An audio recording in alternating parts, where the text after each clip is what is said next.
Is the country that you live in becoming increasingly screwed up due to idiot politicians? Are you worried that World War III is about to break out? Maybe you're just sick to death of inflation screwing you hard all the damn time. Is there a better life possible out there? Well, I believe, of course, the answer is yes to that question. But also, what if shit hits the fan where you live? Do you have a plan B? Have you thought about a plan B? What would you do if things started breaking down in the country where you live? You might already live in a country where things are breaking down. Social unrest, war, all the crazy stuff that's been happening in the world recently. It's coming to more and more countries, and more people are starting to wake up to the reality they don't have to necessarily stay where they are. They have options. They can have a plan B or a plan C even if they really want to, or they can stay where they are, but they can have that plan B in case things really start kicking off. Now look, why am I making this video? Well, recently, you might have noticed there was that whole Mexican beer crisis thing that happened, the thing which shall not be named on YouTube videos, therefore they will not be demonetized. Look, during that craziness, the country where I live, New Zealand, went through a very draconian lockdown. You basically couldn't leave the country for around 2 years. You could leave, but you might not be able to get back in. That this crazy lottery system where essentially people were stuck overseas for like 4, 5, 6 months in some cases. Those are extreme cases, but still, getting back in was not a certainty. You had to play like a lottery to try and get like a quarantine room. It was ridiculous. So we didn't leave. But it got me thinking, what if all this crap happens again? I don't want to go through that again. So what will my plan B be? And it got me thinking about a framework to approach this conversation. Look, I know to an extent New Zealand is a plan B country. And if we do go somewhere else, well, I'd probably still keep a house here for a plan B of the plan B.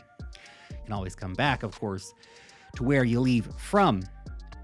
But that whole conversation really did get me thinking about a plan B life and a plan B portfolio that can be resilient in times of global economic difficulty and of global uncertainty, political uncertainty, and crazy stuff like lockdowns and war. How can you be safe?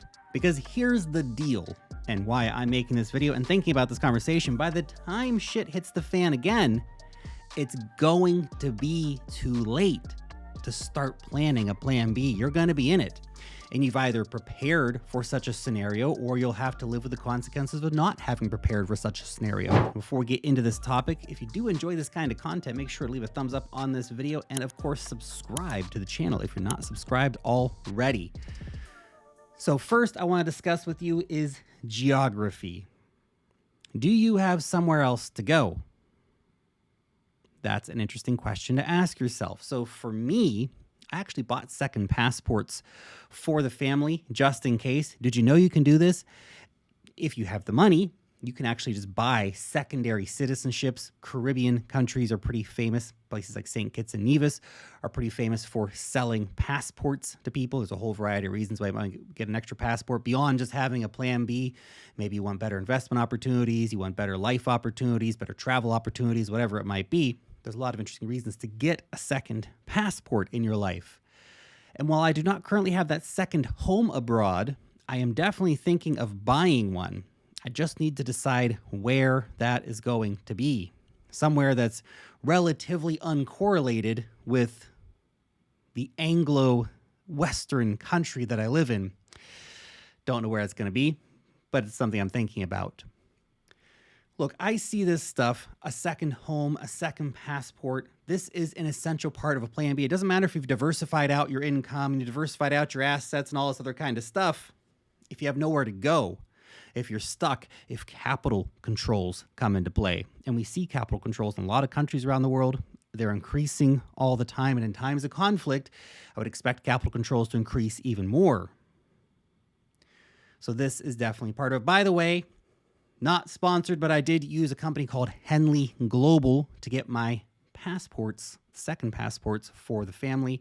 They offer assistance with citizenship by investment programs all around the world in some of the most popular countries, as well as golden visas, which can let you go and live in some of the world's more popular countries through different investment you might make in the country or buying real estate, something like that. So that is something for you to keep in mind. And this is one thing I want to mention as well. And this is, I think, something, maybe not a lot of people are aware of. I actually told one of my buddies about this recently. He just didn't even realize he could get a second passport because his grandparents came from Slovakia. And I was like, dude, have you ever looked into a second citizenship? A citizenship by descent? He's like, no, never even heard of that. We checked, and sure enough, he could get an EU passport, which actually would have solved a lot of his relationship problems over the last few years. So if you have grandparents, some cases even great-grandparents, although great-grandparents not as common, but grandparents certainly pretty common for places like the UK, Ireland, Spain, Italy, Slovakia, a few other places as well. So you might want to check your family tree. You might have a free passport sitting there you didn't even know about. And before we get into the rest of this topic, I just want to do a quick shout out to my awesome newsletter.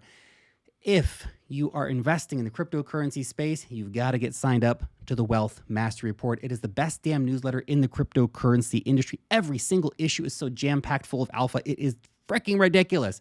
We talk about the news. We talk about altcoin alpha, airdrops, NFTs, DeFi, altcoin reports, technical analysis. Use the link down below in the description to sign up, and you'll join our 75,000 weekly readers. And by the way, it's free. Did I mention it's free? It's a free newsletter, so go ahead and check it out. Now let's get into the next part of this conversation. Cash. Now let's talk about the money stuff. What does your plan B economic portfolio look like? I know there's the house portfolio part of it. There's the passport portfolio part of it. But what about your money? Well, as Ray Dalio said, long-term cash is trash. And even though Ray Dalio currently is saying, well, cash is kind of the play at the moment, his long-term sentiment is right. Now, personally, I don't prefer to have huge amounts of cash sitting around. I like to remain invested in assets, in stocks, in metals, in a cash-flowing business. It's important for me to keep all that kind of stuff going. I don't need to have giant piles of cash sitting around. And even though I do have some term deposits at the bank, the reality is that long-term inflation is going to eat away your cash stack. But when the proverbial shit hits the fan, you're going to need some cash on hand. Dollars, euros, they are great for international exchange wherever you go. Maybe a second bank account overseas is going to be the play here for you. You might want to look at a relatively unaligned country, the UAE or Singapore, something like that. You get a bank account overseas, you have some money there. So if your country domestically were to tomorrow implement capital controls, you would actually have money overseas that you'd be able to access overseas, that you'd be able to save yourself with. So that's something that's potentially interesting. And look, you can just, take some money, put it in a Singapore bank account, put it in some long-term term deposits that just roll over every year. And maybe one day you need it, maybe one day you don't, but it's there just in case it is your plan B.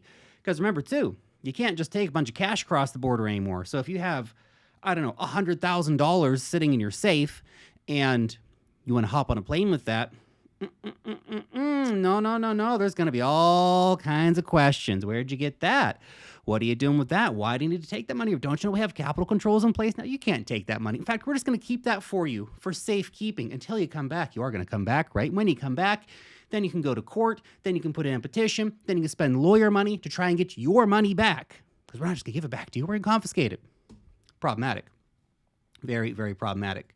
But you should have enough cash on hand for small expenses if you do need to make a quick move. Now, what about gold? Gold's a classic. I like gold. I have gold. I enjoy having little coins around. But realistically, gold as an asset has underperformed quite a bit over time. And carrying more than a few ounces across international borders, again, very, very problematic. You can't just take 10 kilos of gold across the international border. They're going to confiscate that shit. And so if you want to get international gold exposure as a hedge, you might not actually want to have it in your personal vault at home. Again, you might want to put it in a relatively non-aligned country in a vault. So you can actually rent vault space super cheap in a lot of places. Dubai, Singapore, again, these kind of places that don't really care about what's going on in the broader global scene. You can rent a vault space, buy gold, and they're going to store it in the vault for you. Obviously, not your gold. Wait, not your vault, not your gold, right? They do have control over it, although it is technically supposed to be your gold. So that's something perhaps to consider if you really want to hold gold, is that maybe if you want to hold it as a hedge asset against global insanity, you may actually want to hold it as a hedge asset against global insanity in a place where you could access it if your country were to fall to pieces and you had some kind of new lockdowns or something you were trying to escape. Now, what about stocks? Stocks remain a major way to build wealth, to maintain wealth over time. However, the more I've been thinking about stocks recently, and big stock fan, by the way, love my stocks, got lots of different stocks, lots of different country exposure for my stock portfolio, lots of sweet dividend stocks, all that fun kind of stuff. But here's the deal. If you are like 100% into US equities, you are overexposing yourself to a single marketplace. And I know US equities have been like the thing for decades. But what if one day they're not? Are you prepared for that scenario in which US stocks enter into a dark multi-decade period while Indian stocks are going crazy and Brazilian stocks are going crazy and Turkish stocks are going crazy, whatever it might be? So perhaps diversifying into an ETF for some of those different countries may be an interesting idea as well. I'm personally looking at getting in the near future some ETFs for like India, for example, for Brazil, and sector-specific stuff too. Like I'm really bullish on AI, I'm really bullish on electric vehicles, lithium miners, stuff like this. So I probably want to get some exposure to those kind of assets as well, as though a lot of that may still be in a U.S. market. But right now I'm pretty diversified in terms of my global footprint. I'm not 100% in U.S. markets. I got a lot in New Zealand markets, a lot in Australia markets, for example. And then, of course, the dividend stocks. You see, one nice part about if you have a few $1 million, of course, worth of dividend stocks, you got to have a decent chunk of dividend stocks to be able to live off of them, obviously. If that's you, by some chance, then you can just go. You can just go and you're going to have your dividend stocks, preferably, again, in a place that allows you to access that money and transfer that money abroad if there were capital controls to come into play. Can you get that money? That's a question that you need to grapple with. Perhaps a question that may not seem so pertinent right now in the way your country's going. You think everything's great and fine until one day it isn't. This is what a plan B is about. And waking up one day and going, holy crap, things changed. I need to do something. But if you have dividend stocks paying you dividends, gives you money to live overseas. Because a lot of countries don't want you to come and work in their country. But if you have passive income, they'll let you come stay there. And that is an important thing to realize. What about real estate?